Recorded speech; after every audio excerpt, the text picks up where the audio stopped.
Добрый день, уважаемые друзья. Сегодня у меня в гостях уникальный знаковый человек. Это Георгий Барамидзе, известный грузинский политик, но помимо этого человек, который прошел совершенно разные ступени государственных должностей государственного управления. Он прошел путь от депутата парламента в начале фактически первых лет существования Грузии, был министром внутренних дел на разных этапах, министром обороны, министром европейской интеграции, вице-спикером парламента. И в ноябре 2007 года был исполняющий обязанности премьер-министра Грузии. Это канал Института Дунайских исследований, и мы занимаемся аналитикой, общаемся с теми людьми, которые интересны для нашего Дунайского региона, региона Черного моря и Балкан. Господин Варамидзе, огромное спасибо, что вы нашли время сегодня включиться к нам в эфир. Спасибо за приглашение. Слава Украине. Героям слава. Спасибо вам еще раз. И знаете, я хотел бы в нашем эфире несколько таких вопросов задать, осветить. Это первые, наверное, исторические моменты, потому что действительно общаться с людьми, которые в свое время, там, я помню эти фотографии, когда вы с Рамсфелдом встречались в Соединенных Штатах Америки, и это революция РОС, все эти события, которые наложили отпечаток на события в Европе вообще, и на ход, курс Европы, Украины в том числе. И вы один из, наверное, ключевых базовых людей, которые очень долго в грузинской политике видели все, всех, и очень интересно с вами пообщаться. Скажите, пожалуйста, как вы ретроспективно оцениваете революцию РОС спустя этот весь период? Режим Иванишвили – это логическое последствие или, наоборот, откат? Вот как вы уже изнутри, из опыта вашего с этих лет оцениваете то, что было? Ну, еще раз приветствую вас, приветствую ваших зрителей. И спасибо огромное за такие лестные слова. Конечно, я не считаю, что я этих заслуживаю, да, но в том смысле, что я действительно очень много видел грузинской политики, начиная с 1988 года и до сегодняшний день. Это правда, что действительно я имел э, честь практически работать со всеми важными политическими фигурами в Грузии, а также иметь честь быть в правительстве президента Саакашвили, быть вместе с ним и спокойным Зуравом Жуанием во время революции РОС, когда мы вместе смогли ненасильственно сменить правительство Шеварднадзе и вместе начать те реформы, которые действительно уникальные в мире, которые были отмечены Международным валютным фондом, Мировым банком, что Грузия стала реформатором номер один. И именно это, отвечая на ваш вопрос, уже переходя на ваш вопрос, очень сильно будоражило путиновскую Россию, которая не смогла выветрить из себя вот этот имперские, вот эти имперские амбиции, и которая считает, как мы знаем, его заявление, его фразу, что развал Советского Союза – это огромная или самая большая геополитическая катастрофа, которую он считает, которая произошла в 20 веке. А мы, наоборот, считаем, что это было закономерно, так же, как и восстановление суверенитета и независимости Грузии. После того, как в 1921 году мы воевали против Советской России, и Россия завоевала Грузию насильственно, оккупировала, и потом уже присоединила к Советскому Союзу. Так же, как и закономерно, что Украина независимые балтийские страны.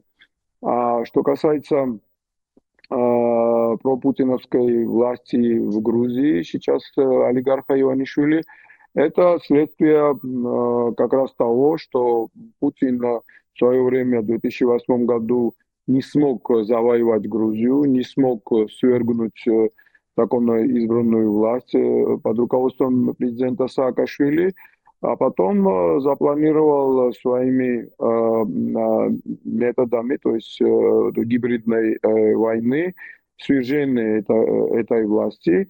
Он до выборов в 2012 году, несколько месяцев до этого, очень ехидно спросил у журналистов, когда выборы в Грузии, после того, как очередной раз выразил недовольствие политикой Грузии, что мы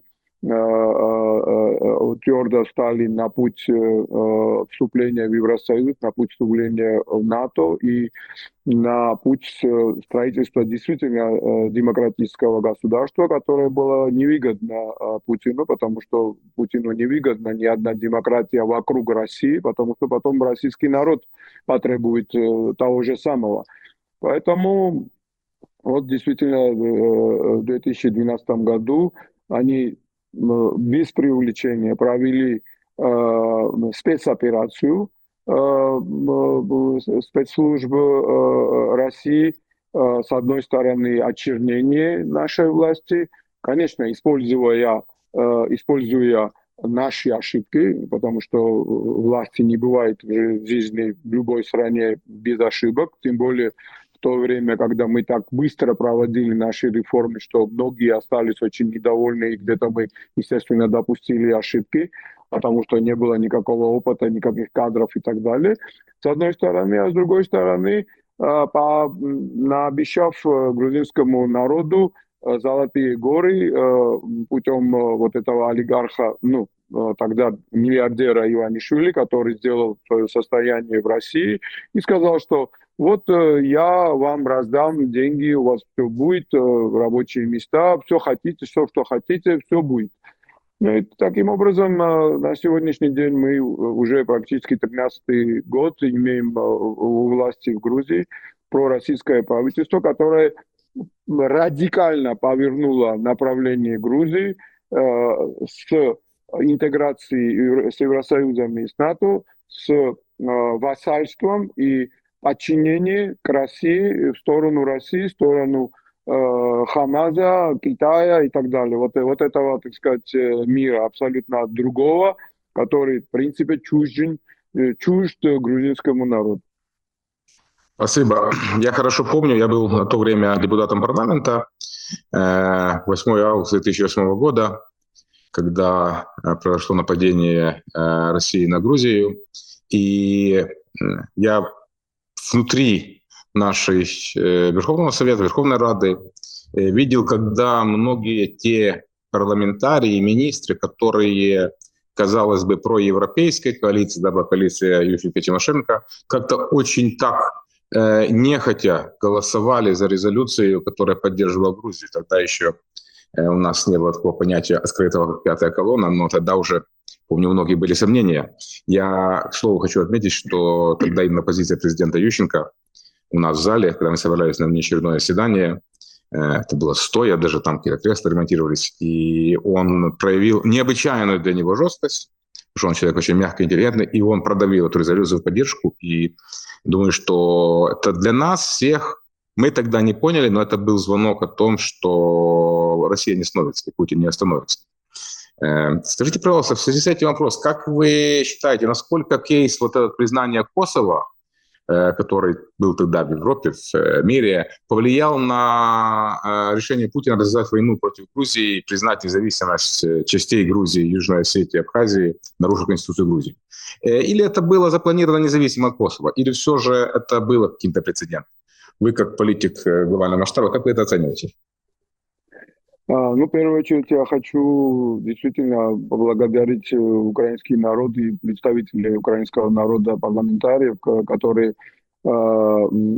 поддержали Грузию, приняли эту резолюцию. Также президента Ющенко, который после полномасштабного вторжения России в Грузию 7 августа, 8 были уже основные действия, но поздно вечером 7 августа они уже были на территории Грузии, и мы начали, так сказать, отвечать на их вторжение.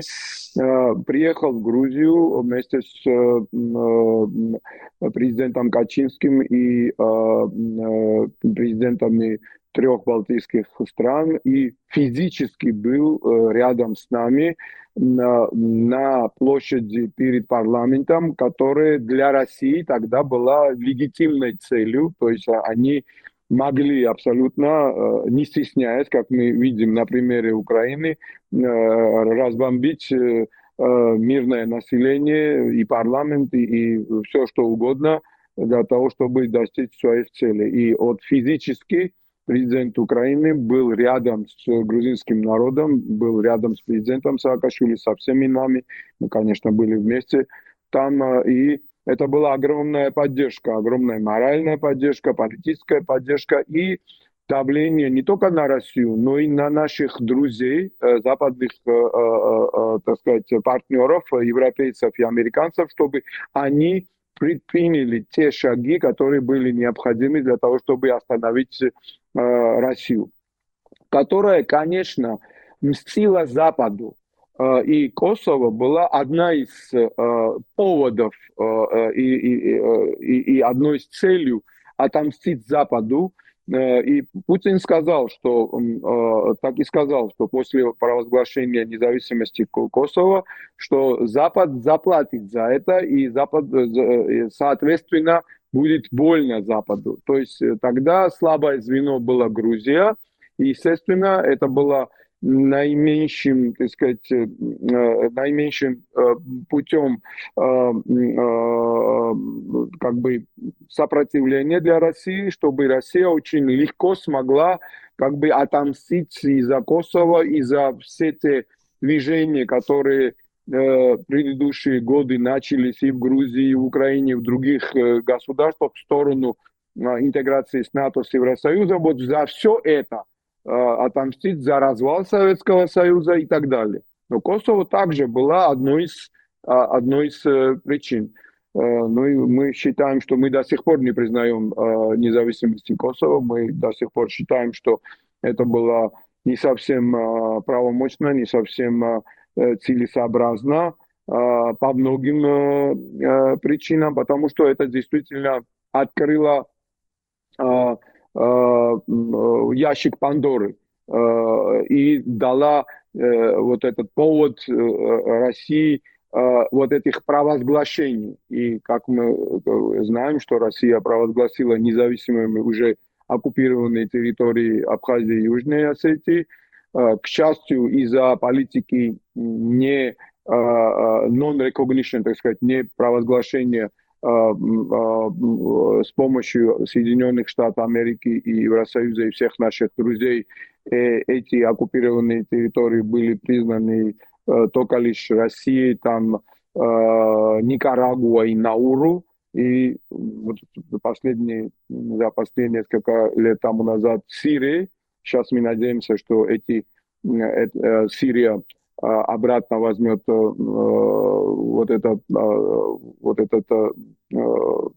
так сказать, вот это решение. Но это было, конечно, месть России. Что касается, в двух словах, того, что было явно и абсолютно предугадаемо, президент Саакашвили еще тогда говорил, что даже до вторжения во время саммита НАТО в Бухаресте, что если вы сейчас не дадите Грузии и Украине ПДЧ и вы не покажете единство, Россия будет атаковать Грузию. Он это говорил.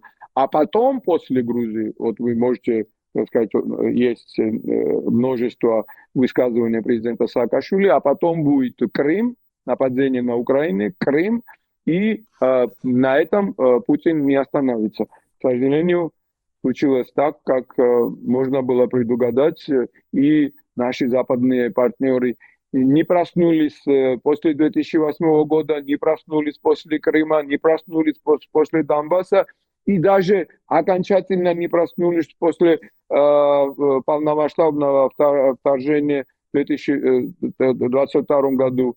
Вот сейчас они проснулись окончательно, на мой взгляд. Вот только сейчас, после того, как Америка сказала, что и вы, европейцы, должны позаботиться о безопасности Европы сами же и не надеяться на Америку. Спасибо. Скажите, тоже интересно ваше мнение. Была программа и координация трех столиц — Кишинев, Киев, Тбилиси — по совместным шляху пути к евроинтеграции. Мы видим по факту, что из этого союза, с этой коалиции по пути в европейскую структуру Тбилиси, по сути, выпало. Потому что у нас с Кишиневым и контакты постоянные, и у нас есть общее видение, мы делаем общие шаги. Это позиция людей, позиция элит, декларирование на словах, что мы там идем в Европу, в Тбилиси, а реально, по сути, заторможены все процессы. И скажите, пожалуйста, насколько вообще важно сейчас для Грузии курс на евроинтеграцию? Или это уже история, и просто Грузия выпала и ушла своим путем? Ну, начну с конца. Это абсолютно жизненно необходимо. Мы, так же, как и украинцы, европейский народ. Можно сказать, мы горды тем, что мы один из самых древних европейских народов, так как мы один из древних христианских наций в мире. Как вы знаете, в то время Европа как бы отождествлялась с христианством. Грузия вторая в мире государство христианское, да, которое приняло как государственную религию христианства еще в начале IV века нашей эры. Поэтому мы, европейский народ, наша семья — это семья европейских государств, европейских наций. Поэтому мы должны возвратиться. В свое время Грузия была одна из таких передовых христианских европейских госудств. Вот при Давиде строительстве, при царице Тамаре и так далее. Да? Когда грузины на лошадях верхом с открытыми нашими флагами, вот нашим пятизвездочным, с пятью крестами входили в Иерусалим. Тогда была Грузия, так сказать, держава, европейская держава. И на этом, так сказать, участке на востоке, так сказать, Европы Давид Строитель был действительно очень уважаемым правителем для всей Европы. А потом уже пошли набеги там персов и так далее, там, а это закончилось-то потом монголов и Российской империи, спад грузинской государственности. Сейчас мы восстановили свою государственность в 91 году, и, естественно, наше чаяние — это возвратиться в общую семью европейских государств. Что мы целенаправленно сделали первых дней нашей независимости. Даже во время Шеварднадзе, который был министром иностранных дел Советского Союза, он все делал для того, чтобы Грузия медленно повернулась в сторону России, несмотря на то, что во время Шеварднадзе мы вступили в СНГ, но это нам не помешало тому, чтобы Грузия повернулась в сторону Европы и начала интеграцию с европейской семьей, европейскими государствами. А нынешняя ситуация — это абсолютный анахронизм. Как я уже сказал, это так называемое нелегитимное правительство, которого практически ни одна цивилизованная страна не признала. Кстати, это нужно отметить. Ни одна цивилизованная государство не признало эту власть, этот парламент, который сейчас существует, соответственно, это правительство. Это продукт вот этой спецоперации, которую провели в 2012 году, который сейчас, вот мы на наших глазах, Путин старается сделать то же самое в Украине. Один в один. Попытка свержения президента Украины, законно избранного, и сейчас нажим на то, чтобы президент Зеленский ушел. Кто уйдет, кто придет, это дело украинского народа. И России или кого бы там ни было, друзей или полудрузей. Поэтому это тот же самый сценарий, когда в 2008 году не смогли свергнуть президента Саакашвили, Потом не смогли свергнуть танками и артиллерией, потом это сделали, так сказать, soft power, Силой. Мягкой силой. Мягкой силой, вот этим гибридной войной, да, вот этой дезинформацией и так далее. Вот один в один. Сценарий у россиян очень хорошо отработан. И они это применяют на практике и в Грузии, и в Украине. Они пытались это сделать и в Испании, в Великобритании, в Германии, вот недавно в Молдове, в Румынии, даже влиять на Америку. То есть у них вот эти свои лекала очень эффективно работают. Это дезинформация, это обман, ввод в заблуждение народа и разные свои подставные какие-то там политики, запугивания и так далее. Вот комбинация всего этого. Вот сейчас вот эта олигархическая власть, криминальная власть в Грузии оторвала Грузию от этой тройки. Украина, Молдова, Грузия, которая была, и Грузия в свое время была лидером в этой тройке восточноевропейских государств. И сейчас мы, хотя имеем статус кандидата вступления в Евросоюз, благодаря Украине, кстати, Молдова и Грузия имеют благодаря Украине, благодаря героическому сопротивлению украинского народа, и знак как, так сказать, доброй воли, поддержки к Украине, Евросоюз предоставил это Украине, Молдове, а потом и Грузии, несмотря на то, что эта власть Иванишвили все делала для того, чтобы Грузия это не получила, но этот статус дали грузинскому народу, но после в очередной раз фальсификации выборов, конечно, все это остановилось. Сейчас практически враг для режима Иванишвили это Запад, это Евросоюз, Америка, а друг это Хамас, это Иран, это Россия, Китай. Вот так изменилась политика Грузии. Но народ, абсолютное большинство народа по всем опросам, где-то больше 80% за вступление Грузии в Евросоюз, и где-то больше, чем 75% за вступление Грузии в НАТО. Спасибо. Господин Барамидзе, знаете, политик такого масштаба, который был в парламенте, был министром, он не может быть бывшим по своей логике, по своему восприятию информации, тем более министр обороны. Поэтому у меня к вам вопрос, и ваше мнение действительно интересно и важно.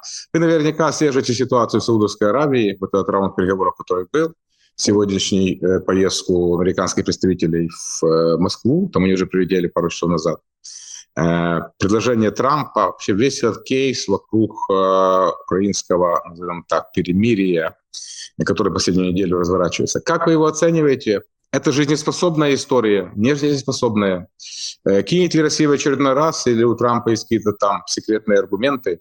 Или это просто идет такая попытка на 4 года заморозить на период каденции Трампа? Как вы, как профессионал, оцениваете то, что сейчас происходит вообще с этим кейсом саудовским?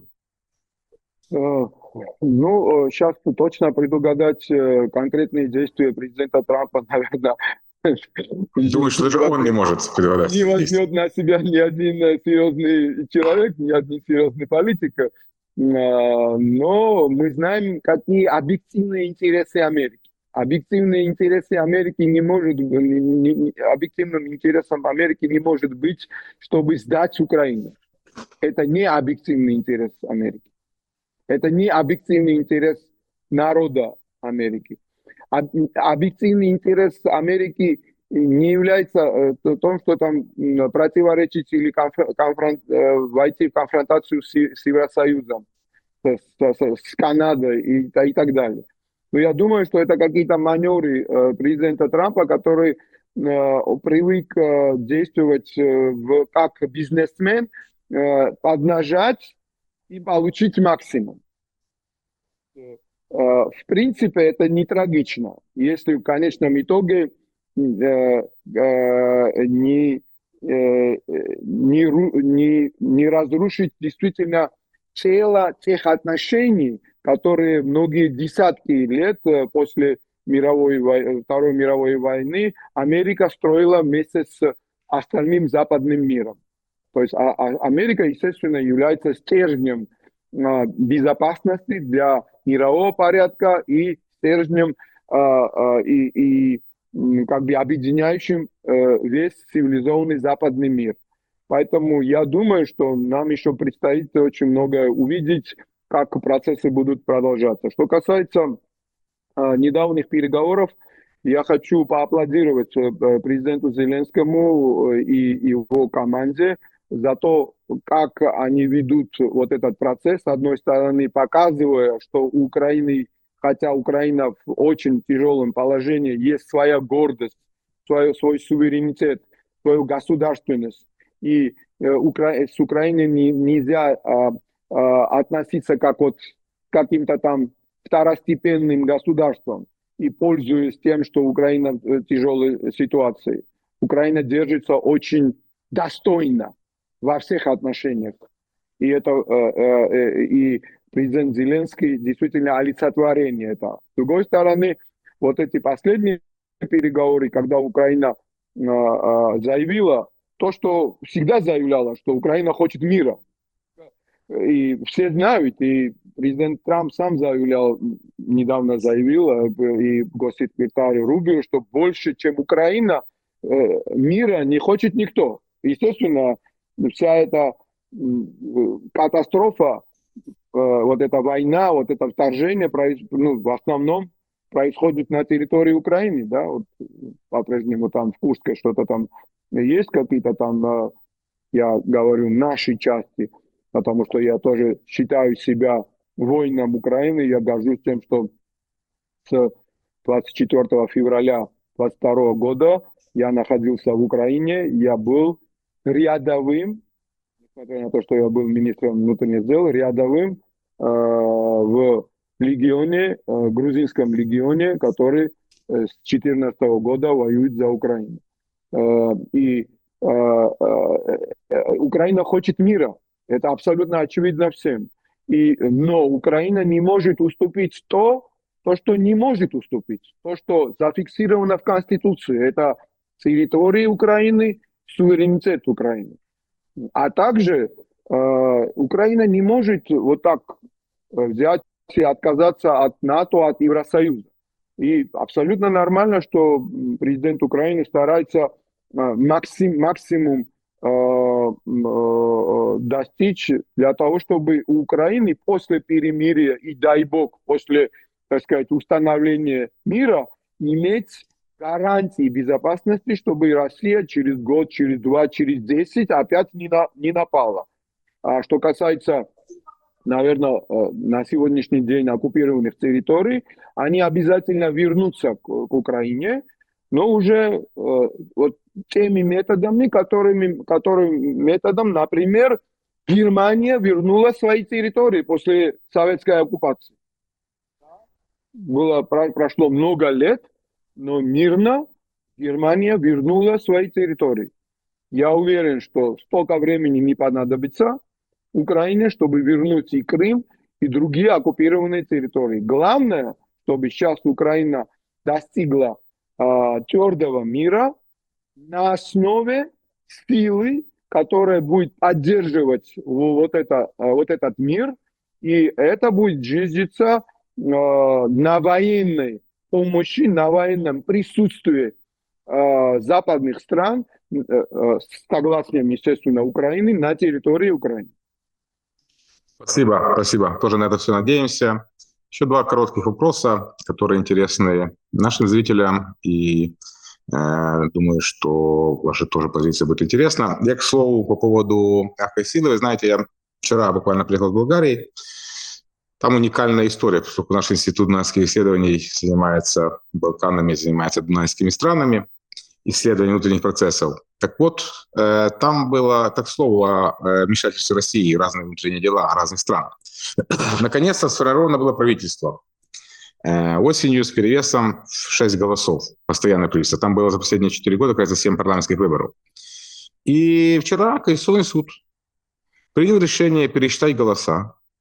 И с разницей в 23 голоса 4% преодолела партия Величия через полгода, абсолютно пророссийская. И Конституционный суд, непонятно, чем мотивировался, болгары, в принципе, объясняют, чем он мотивировался. По сути, с помощью России пытается развалить очередную коалицию в стране, которая тоже, не знаю, достаточно русифицирована. Это говорит о том, что не только Румыния, не только Молдова, не только Грузия, а вот эти попытки мягкой силы по всему Черноморскому, по всему Дунайскому региону, по региону Балкан, они не останавливаются. Мы знаем сегодня ситуацию в Сербии, когда в Боснии и Герцеговине, по сути, агентура активирована, пророссийская, которая разваливает проевропейский режим Боснии и Герцеговины. Это так, к слову, по поводу очень умной мысли сказали о том, что это soft power российская, она продолжает действовать, несмотря ни на что. Скажите, пожалуйста, Южный Кавказ, насколько реально возобновление войны между Баку и Ереваном, и насколько там сейчас ситуация, или то, что сегодня подписан мирный договор, там публиковали, что министр иностранных дел Азербайджана сегодня публиковал, что они сами не подписали наконец-то мирный договор, конкретно сегодня. Насколько это документ в долгую, или это тоже тактическая вещь? Насколько взрывоопасна ситуация между Ереваном и Баку?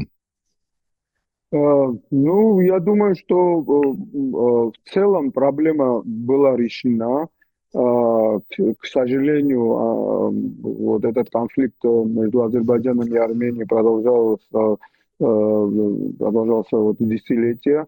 И, ну, к сожалению, понадобилось также военный конфликт, военные действия, чтобы эту проблему как-то решить. Сепаратизма в Азербайджане. Мы всегда поддерживали территориальную целостность Азербайджана, так же, как и Украина. И очень жаль, что ну, практически другого выхода не нашлось, чем вот путем вот тех событий, которые произошли. А сейчас, по-моему, ситуация стабилизируется. Нужно сказать, что президент Армении господин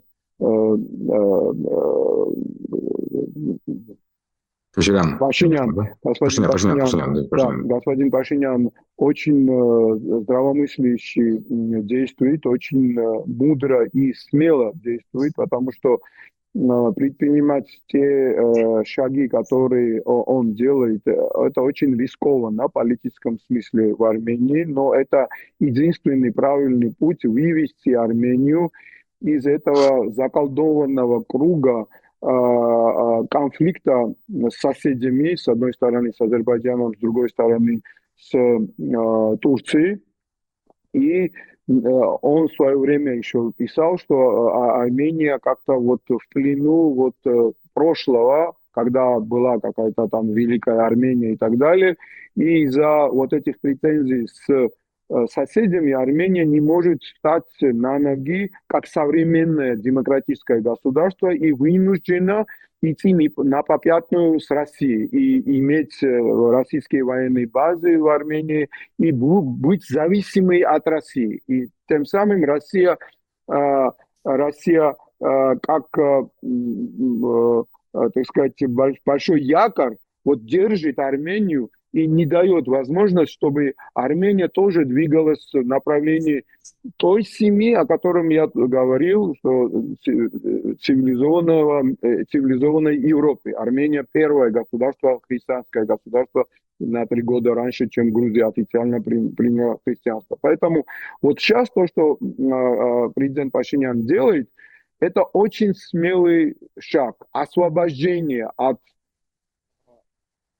зависимости от России и налаживание отношений с соседями, урегулирование конфликта и с Азербайджаном, и с Турцией, соответственно. С Грузией, слава богу, у Армении никогда не было конфликта, хотя до сих пор граница у нас не совсем полностью делимитирована, и этот вопрос остается. Но в целом у нас очень хорошие отношения. Но и Армения начала очень интенсивно двигаться по направлению интеграции с Евросоюзом. Армения сейчас гораздо более проевропейская страна, чем де-факто из-за этой продажной пророссийского так называемого правительства Иванишвили, чем Грузия. Вот такая ситуация. И поэтому я очень надеюсь, что этот мир будет очень крепким между Арменией и Азербайджаном, будут нормализовываться отношения между Арменией и Турцией, соответственно. Это очень выгодно для всех нас, кто мы живем на Южном Кавказе, который является субрегионом Восточной Европы. Мы хотим выйти из этого, так сказать, круга, что вот Южный Кавказ, что такое Южный Кавказ, вот многие это не понимают. Южный Кавказ – это субрегион Восточной Европы, вот Черноморского бассейна, который стратегически важный регион для Евросоюза и для всего западного мира, в том числе и для НАТО. Вот этот бассейн Черного моря, и Армения, Азербайджан, Грузия, часть этого, ну, у нас непосредственный, так сказать, выход на Черное море, но Южный Кавказ – это бассейн Черного моря также, который является со своей стороны бассейн так называемый wider Mediterranean, большого Средиземноморья. Это стратегически важный регион для Евросоюза и для НАТО. Поэтому мы очень надеемся, что этот мир будет стабильный, и после того, как Грузия сможет избавиться от этих предателей пророссийских деятелей из правительства Грузии, и будет в Грузии нормальное, цивилизованное, демократическое правительство, мы сможем вместе с Арменией, ну, если потом захочет и с Азербайджаном, рядом с Украиной, с Молдовой, продолжить наш путь в интеграцию с Евросоюзом, а потом я думаю, что и Армения подтянется и по отношению к НАТО тоже. Именно эта позиция о том, что Южный Кавказ – это субрегион Европы, Восточной Европы, как раз мы продвигаем в нашем аналитическом центре. Я общаюсь со многими коллегами с Германии, с Австрии, с Брюсселя, с Институтом геополитики брюссельским. И, в принципе, мы объясняем, что это не какая-то затерянная территория. Это важнейший стратегический регион Черноморского бассейна и важнейший стратегический регион, субрегион Восточной Европы. Тут вы абсолютно правы, мы в этом смысле одинаково мыслим. У меня последний вопрос. Да, одинаково смотрим на этот вопрос. Последний вопрос, не могу его не задать.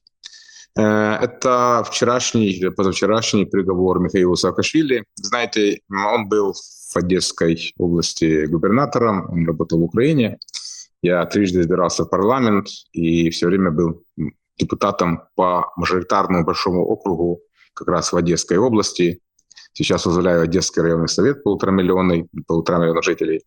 И несмотря ни на какие разные тенденции, течения, информации, это достаточно яркий, очень яркий человек.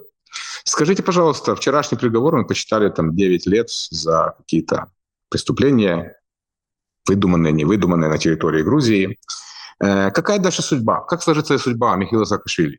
Что должен сделать он или власть, или кто, чтобы он был помилован указом президента? Пойдет ли он на это? Вы его знаете хорошо, вы в ситуации внутри Грузии. Какая дальнейшая, как сложится его судьба? Михаил Николаевич Саакашвили. Спасибо за этот вопрос. В первую очередь я хочу сказать, что Михаил Саакашвили очень гордится тем, что он грузин, и очень гордится тем, что он гражданин Украины. И тем, что он в свое время смог сделать то, что мог, для того, чтобы важнейший регион для Украины, Одесса и Одесский регион, начал развиваться и был действительно крепким звеном в общей семье, украинской семье. Он еще тогда говорил, что Россия попытается захватить Одессу и напасть на Украину и так далее. Вы помните, конечно, лучше меня, сколько он сделал для того, чтобы вот эта дорога Одесса-Рени, которая сейчас дорога жизни для многих украинцев и для экономики Украины, была действительно построена. И Он действительно деятель огромного масштаба, который сейчас мог бы, если бы он был бы на свободе, помогать Украине, потому что он прекрасно знает и просто личных дружеских отношениях с президентом Трампа, с другими лидерами мира. Он тот человек, который все это предугадывал и предсказывал, и говорил, предупреждал западных политиков. Тогда его считали, что он не совсем, так сказать, нормальный, там он что-то там он бредит и так далее. Сейчас все видят, что его, его эти слова, его предсказания были абсолютно верны, и надо было его слушать. И он, естественно, также гордится тем, что он до сих пор является на посту центральном правительстве, центральном, так сказать, власти в Украине. Он руководитель, ну, формально до сих пор руководитель Совета реформ при президенте Украины в администрации президента Украины. Он очень благодарен украинскому народу и президенту Украины для того, что они поддерживают его и неоднократно просили правительство Грузии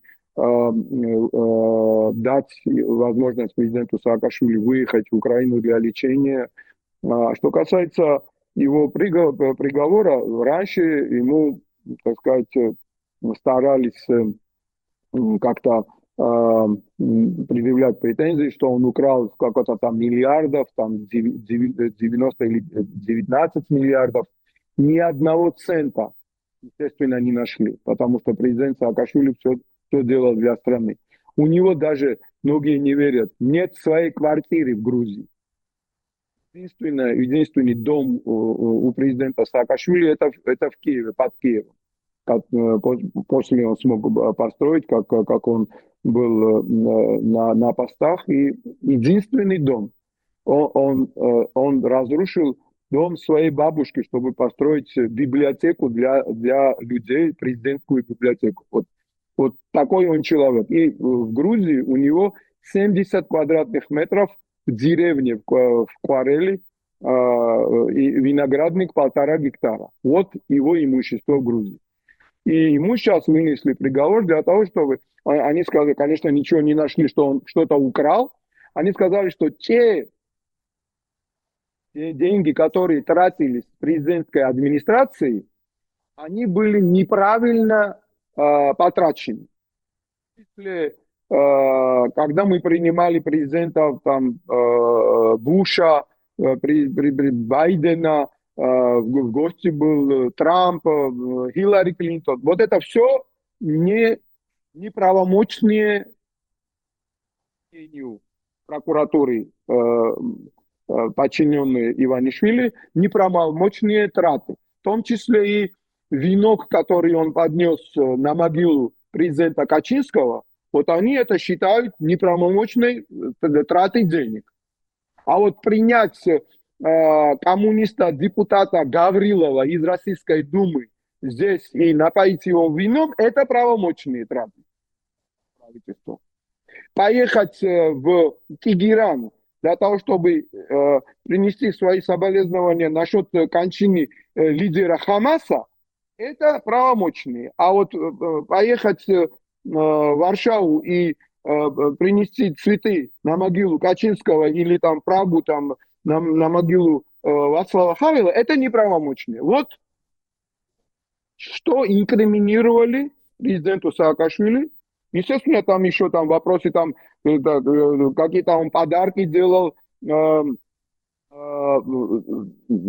представителям других государств. Это работа дипломатическая, в том числе для того, чтобы были не признаны оккупированные территории Грузии.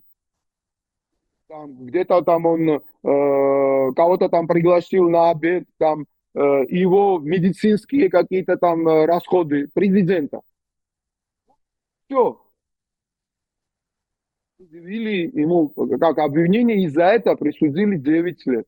Это, конечно, вендетта Путина, президента Саакашвили, который не сдал Грузию. сделал первым то, что потом сделал президент Зеленский, которому ему говорили, что вот мы пошлем вам самолет, посадите своих близких, там, команду свою и улетайте из Грузии, потому что на вас напала Россия, у вас шансов нет. Он сказал, нет, я никуда не улечу, я сделаю все для того, чтобы защитить свой народ. Вот это Путин ему не простил. Путин обещал громогласно перед прессой, что он повесит за Мы определенные помним части это. президента. Да. И вот эти подчиненные Путина сейчас осуществляют эту вендетту Путина против президента Саакашвили. Поэтому, естественно, президент Саакашвили наряду с другими политическими деятелями, сейчас, которых борцами за свободу и независимость и европейское будущее Грузии находится под стражей, это он политический заключенный. Естественно, когда мы уберем из рычагов власти вот этих предателей, естественно, президента Саакашвили выпустят на свободу. Это абсолютно очевидно. И, соответственно, свобода Грузии и наша евроинтеграция и свобода, физическая свобода президента Саакашвили, они переплетены. Спасибо большое. Спасибо за это Огромное интервью. вам Это было спасибо. интересно. У нас в гостях, это Институт гнайских исследований, наш YouTube-канал. У нас в гостях был не просто политик, а был государственный деятель Грузии Георгий Барамидзе. Спасибо вам, что нашли время сегодня быть с нами. И главное, большой друг Украины. Спасибо. До побачення. Слава До Україні. побачення.